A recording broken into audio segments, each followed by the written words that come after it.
people. I love book TV, and I'm a C-SPAN fan. I think there's one more seat up front here if someone wants to come up front.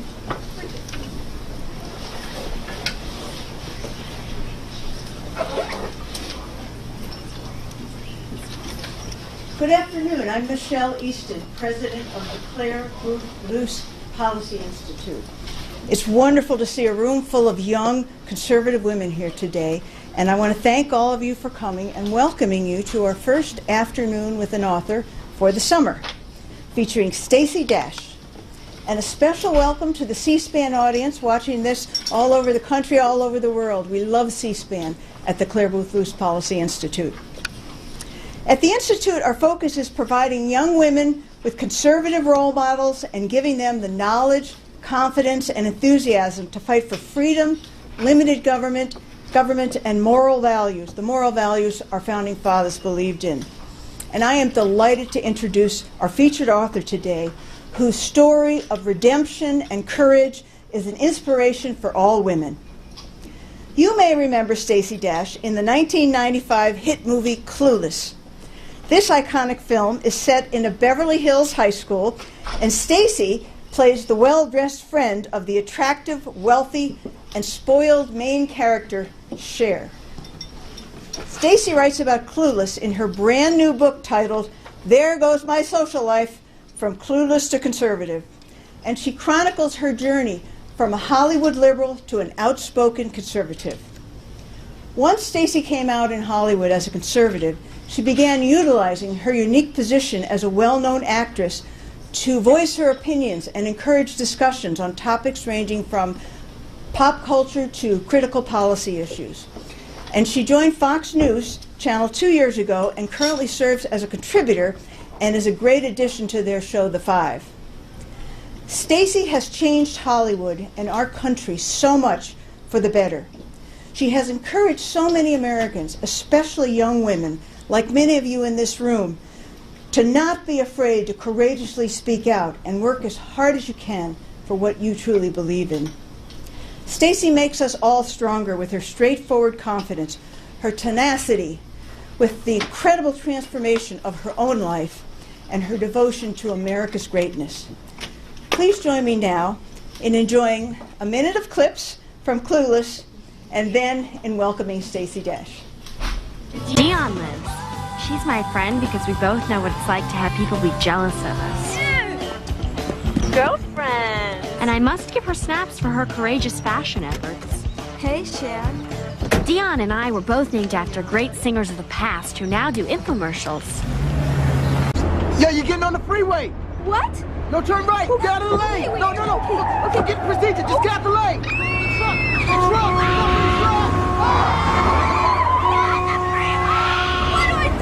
Go straight! Go!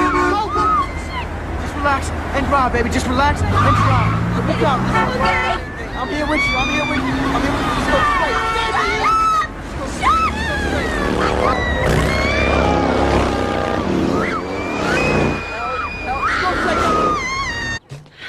Dion, you're up. Oh no, Miss Stoger. I have a note from my tennis instructor, and he would prefer it if I didn't expose myself to any training that might derail his teachings. Fine.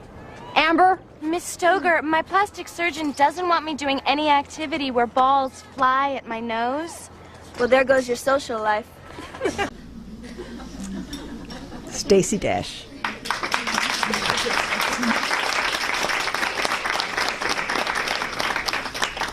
Oh, thank you. Gosh, look at all of you. So beautiful and young, with your whole lives ahead of you. I'm going to start this off by reading something that is very important to me, that I love. It's a poem by John Clare called I Am. I am, and yet what I am, none cares or knows. My friends forsake me like a memory lost. I am the self-consumer of my woes. They rise and vanish in oblivious host, like shadows in love's frenzied, stifled throes. And yet I am, and live, and like vapors abhors, like vapors tossed into the nothingness of scorn and noise, into the living sea of waking dreams, where there is neither sense of life or joys, but the vast shipwreck of my life's esteems. Even the dearest that I love the best are strange, nay, rather stranger than the rest. I long for scenes where man hath never trod, a place where woman never smiled or wept, there to abide with my Creator God, and sleep as I in childhood sweetly slept, untroubling and untroubled, where I lie, the grass below, above the vaulted sky. Now, that poem is very important to me because the end part, where it says, where I in childhood sweetly slept, I, unfortunately, never got to experience that. I never got to experience sleeping sweetly, untroubled. That wasn't my life. I saw my first dead body when I was 3, and I have to say that wasn't the most traumatic thing. I mean, I could tell he was dead by the look in his eyes, but I did look him in his eyes, and what I saw was this intense peace. And suddenly, all of my fear went away. Because if you don't fear death, what is there to fear? Nothing. I was 3. After that, I had a sexual abuse incident happen, and my parents had left me with a family that were taking care of me. I don't want to tell you too much because I want you to read the book. I'm just going to give you little tastes. And that was difficult because I didn't want to be there. I wasn't safe. And they were drug addicts, so they didn't really think about that much. So I had to take care of myself. And I, unfortunately, didn't listen to the mother of the house who told me, you know, don't go into so-and-so's room if he asks you to. He was 16. And he offered me candy one day, and I went in. I didn't listen. I didn't listen to what I was told. And so I came out, and, well, you'll read it in the book. It wasn't nice. Finally, my mother brings me home, and I have a little brother, which was my joy. He was my little baby. And, but my parents were not well. They were worse than they'd ever been. And my mother tried to take her life. I saved her life because I found her. I was told to leave her alone, but I was a 5-year-old. I was stubborn. I liked to do things my way, and so I went in and tried to wake her anyway, and I couldn't. So I screamed for my cousins, and they came in, and next thing I knew, she was taken away in an ambulance. I then later realized that she had tried to commit suicide. I had an uncle, my Uncle Ferdinand. He was a very powerful figure in my neighborhood. You know, I grew up in the South Bronx, and it was great because the kids, the neighborhood, everyone was like family. You played in the streets, you played jump rope and hopscotch and stickball, and you talked to each other, and you ran around, you played tag, you played games. But there was also a dark element to the streets, I'm not going to lie. But I thankfully had an uncle who had a lot of prestige and power, and they knew I was his niece, so they knew, don't mess with Stacy. Bad things will happen to you. My Uncle Freddie always told me, you're special, Stacy. Something about you is special, and you can do anything that you want to do in this life. Don't ever be anybody's trick, and when the Jesus train comes, make sure you're on it. Now, as a little girl, I got the Jesus part. The trick part, I was like, he must mean don't let people play tricks on me. Well, it wasn't until I was 12 and found out that he was a pimp that I realized that he was talking about something else. But anyway, he was my favorite uncle because he showed me love. I mean, so much love. He took care of me and made me feel like I was special because my mother never did. My mother never told me I was pretty or beautiful or special or any of those things. And I feel like if your mother doesn't tell you, no matter who does in your life, it never sinks in. They can say it in magazines, they can say it on TV, you know, a man can tell you every day. But if your mother never tells you, it will never sink in. So I'm still in search of that feeling of I'm beautiful. I still have to wake up in the morning and say to myself, Stacy, you're worth it. You're good enough. It's still a battle. And I have to get that courage and that fortitude to stick to doing that from God. He's the only one that can make me feel better. I can do all these other things that you'll read about in the book, and I've made a lot of mistakes. I've been married 3 times, divorced 3 times, but I have 2 beautiful children. My son is special because I almost didn't have him. I was pregnant with him at a time where I was doing things I should not have been doing. I was doing drugs, and you think after being with parents who did drugs, I would know better. But I did them in spite of myself. I did them to spite them. I did them because me being a good girl wasn't good enough. And so I thought, okay, I'm going to do drugs. So instead of hurting them, I just hurt myself. And when I found out I was pregnant, I was so far along. I was in an abusive relationship. The man I was with was beating me on a daily basis. And I just thought, I can't bring a child into this world. This is not right. I can't. And, you know, I'm doing drugs. It's not going to work. No, I can't. No. So they had to put me under. They put the IV in me. But I was crying. And I was crying. And I was crying. And I was crying. And I couldn't stop. And now this is later on in my life. I'd known how to teach myself how to stop crying. You know, I learned how to be mad instead of sad. But at this moment, I could not stop crying. And so I said to God, God, you have to tell me what to do. I don't want a sign. I don't want a signal. You have to tell me what to do. Because this doesn't feel right. Something is wrong. And God spoke to me like I'm speaking to you right now. And he said, keep your son. He even told me it was a boy. I ripped the IV out of my arms. I jumped up. The nurses thought I was crazy. The doctors thought I was crazy. Calm down, Stacy, what's wrong? But, you know, you get this feeling when you make that decision. You've got an IV. They're going to take it. They're going to take it. You know, I had to get it out of me. I had to get out of there. I was keeping my baby. And my doctor said, just hold on. Let's do a sonogram. Let's make sure everything's okay. And that was the best thing that he could have ever done, because when we did that sonogram, I saw this little pea-sized heartbeat inside of me. And all I could think was, Jesus, how could you have possibly imagined getting rid of this little life growing inside of you? And I just thought, it's you and me, kid.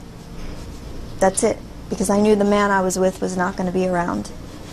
And I knew the other man that was stalking me was going to not stop stalking me. But I was going to fight for me and for my son. My son suddenly made my life important. I stopped doing all drugs. I stopped doing anything bad for my body. But I couldn't stop the outside things that were happening to me. My son and I had my son. I got a job, thank God, you know, acting. My acting career was going well. Everything was fine. Then my son turned 3, and we had to move because, like I said, I was being stalked. And so he'd find out where I lived, and so I'd move, and I'd move, and I'd move, and I'd move, and I'd move. I'd moved about 5 or 6 times, I can't even tell you, me and my little boy. And at 3 years old, and when he was 3 years old, I got a gun because I said, that's enough. Enough is enough. And thankfully I did, because this man decided to break the door in off the hinges and come into the house. My son was asleep upstairs, and he beat me up. And so I ran upstairs, and I got my gun, and I tried to kill him. I tried to kill him. I shot at his head. I wanted him dead. Thank God I missed. But the moral to that story is what I'm doing now at my age, because I have a 12-year-old little girl. I've decided that I am no longer going to have premarital sex. I'm not going to do it anymore, because I now realize it is a part of my soul that is precious, and the only person that deserves that is the man that has vowed to God to stay with me for the rest of my life. I now understand what marriage is and how important it is, and how important it is to children. And if I'm teaching that to my child, who's 12, no premarital sex, then I have to do the same thing. The best way to teach is by example. So that's what I'm doing. my strength, I believe, to stand up for what I know to be true for me, and I know to be true and valuable to God, comes from God. And so when people say to me, Stacy, you know, how do you take all the heat you get and all the backlash? It's not me. It's the grace of God. And all I can say to you girls is, as you're growing, you know, there's so much that you're going to face and so many things that you're going to want to do and so many men that are going to want to make you want to do things. But remember, you're valuable. You're valuable. But before you're valuable, you're worthy. You're worthy of God's love, you know. And we are grateful that God's love is unconditional, so He's always forgiving. And I believe it's never too soon and it's never too late. So, with that, I'd like to now open it up to you.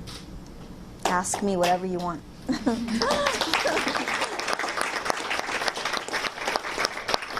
is one very brave lady. Thank you so much for sharing your story. Lady students, if you wouldn't mind, if you line up to ask questions, if you give your name and your college, and don't be shy. Please don't be shy. Because, come on up, stand up and ask, if you don't mind.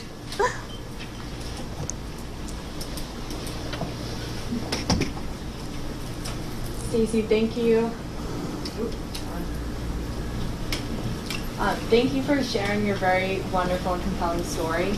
And it's very admirable that you've opened up and shared this with all of us, because I'm sure that your struggle has been a really difficult road. So I would say, what has been your biggest challenge with facing the world after you've had all these difficulties? My biggest challenge is men. I want to be loved. I want to be married. And my biggest challenge is sticking to my vow to God. That is my biggest challenge, because I love love. And I have to learn how to just take it slow and trust God that He will come, my knight in shining armor. Wonderful, thank you. Yeah. Give your name and your school. Hi, my name is Abigail Mengenson. Call me Abby. I'm from the University of West Florida in Pensacola. My question for you is, you were a liberal Yeah. at the time in Hollywood, like so many in Hollywood are.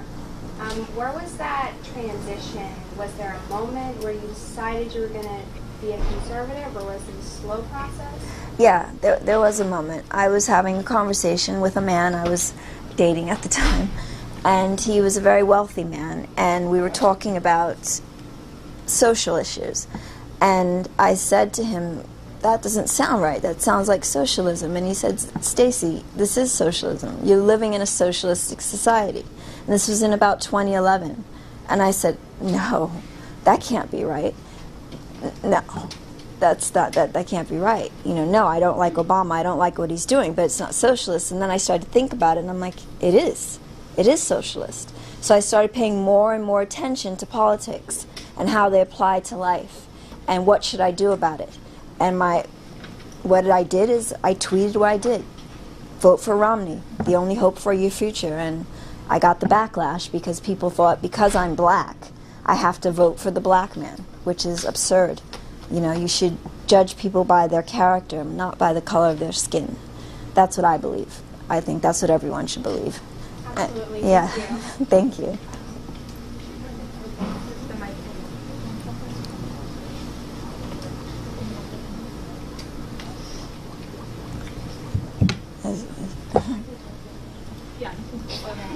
All right, hi, I'm Emily Hensler. I attend Liberty University, and my question is, do you have any advice for conservative women on college campuses who are also being blacklisted for their conservative ideals?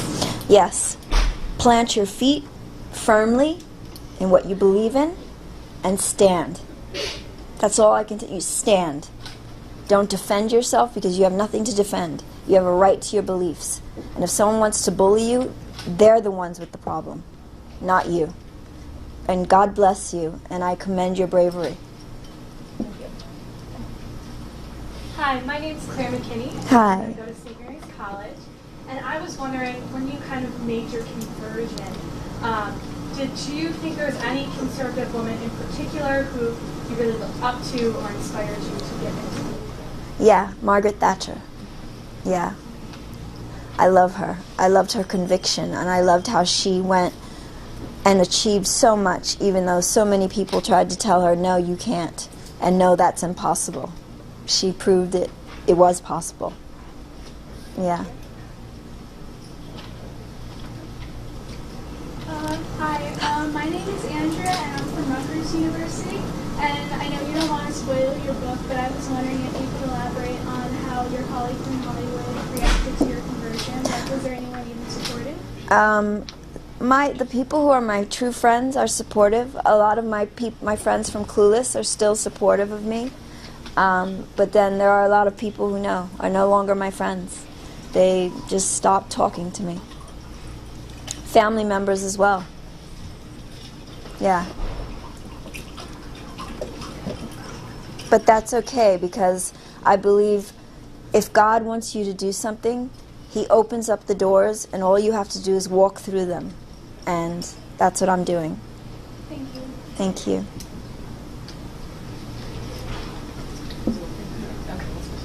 Well, thank you. First, I want to say, my name is Samantha. I'm in law school at the University of Richmond School of Law. I know you said that you never were told you're beautiful from your mother, but I think a room full of women here would say that you're one of the most beautiful people I've ever seen. So you have that. It's very sweet. Thank you. Recently, I've been so frustrated by Hillary Clinton and her insistence that now young women can dream of being president, and I've never not dreamed of that. Right. Even though like she's the one who invented it, right? Thank Yeah. you.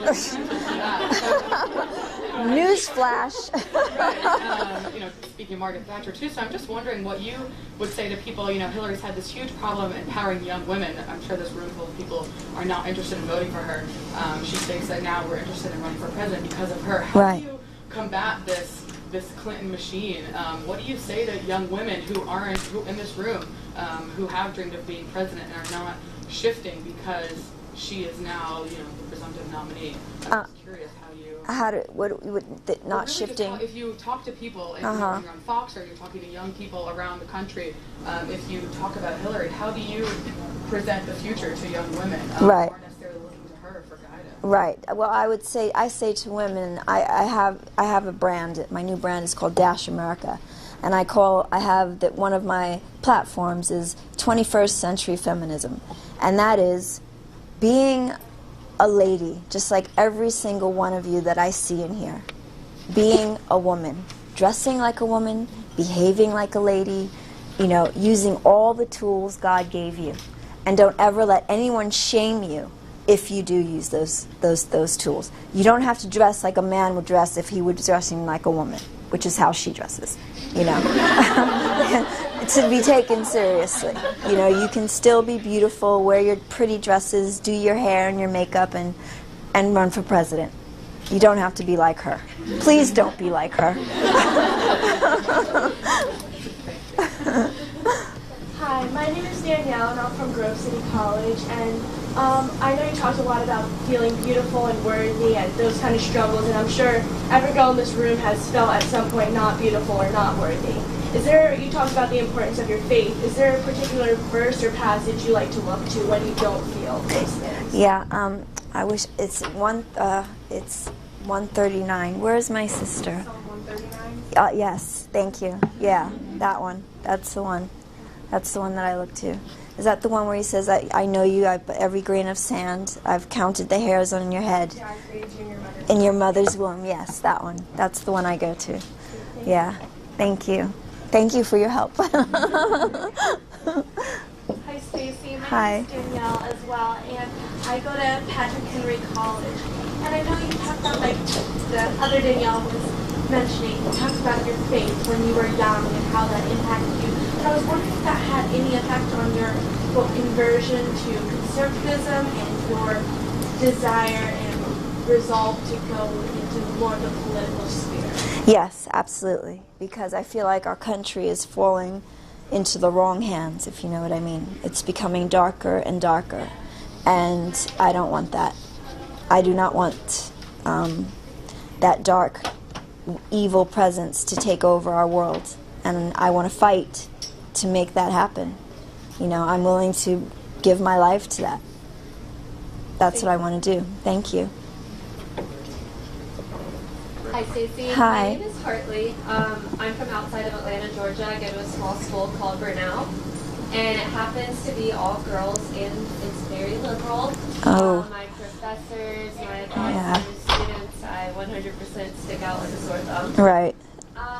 So I'm a poli-sci major, so we do debate things in class. We talk about things, and I tend to get shut down a lot. And I've been told to bite my tongue, and it gets to the point where, like, I don't want to, I don't want to talk about what I believe in. So what's your advice? Do not get to that point. Do not let them do that to you.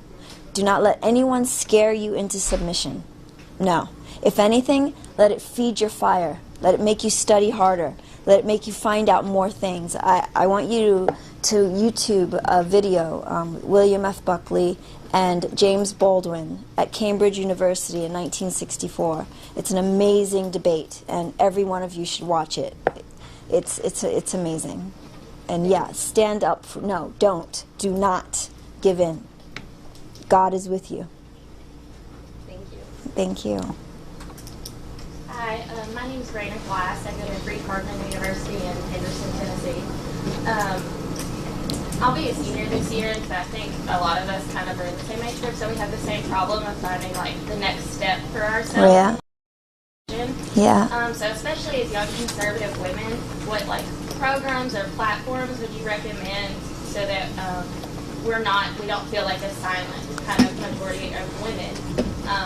Right. So how do we, or some platforms or programs that you would recommend for us to join in with to help be heard? Yeah, well, especially now with the election going on, the thing I really want to do is try and educate people who are disenfranchised.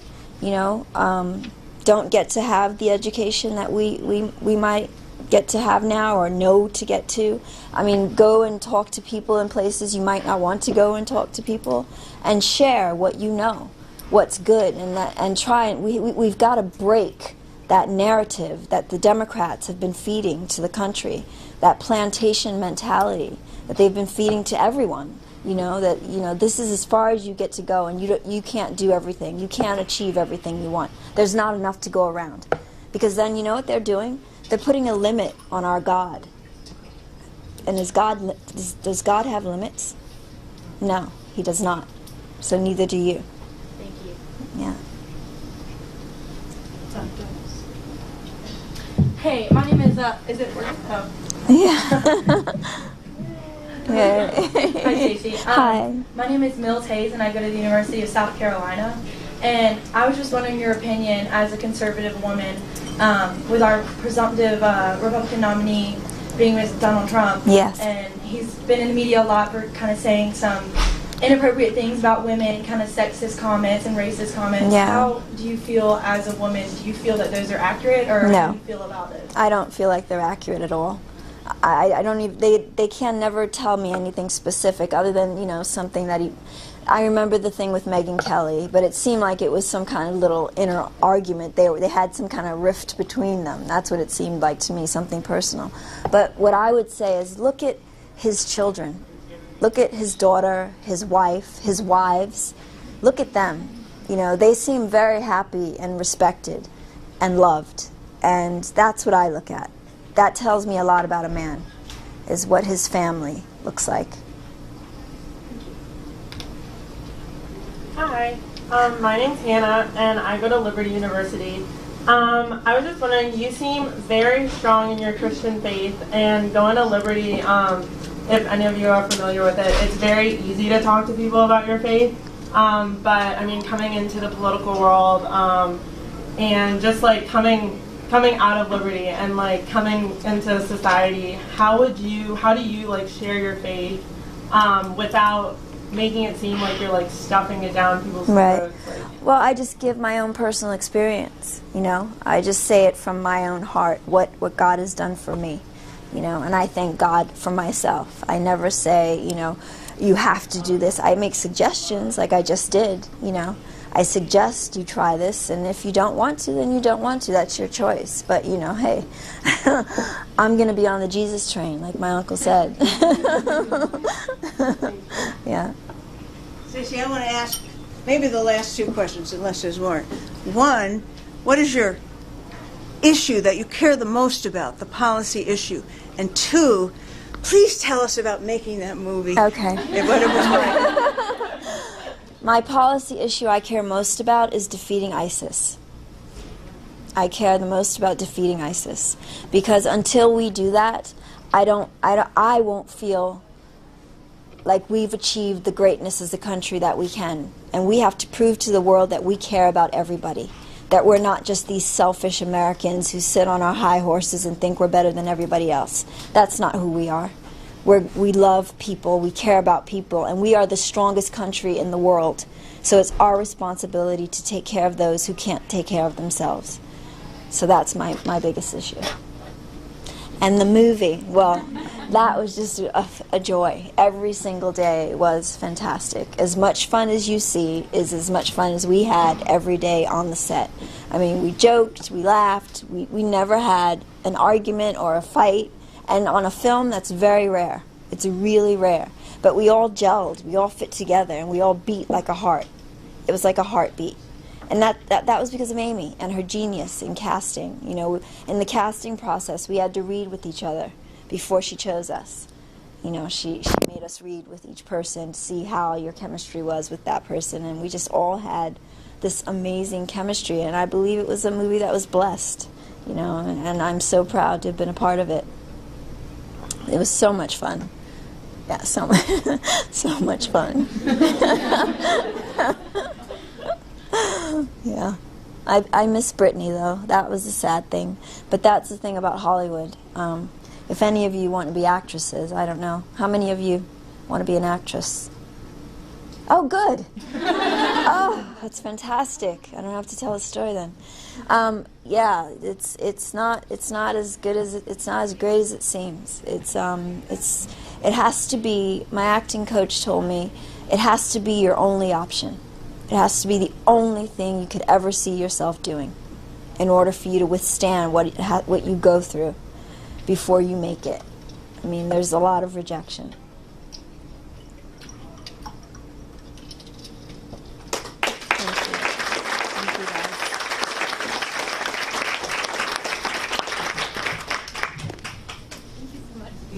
Great job.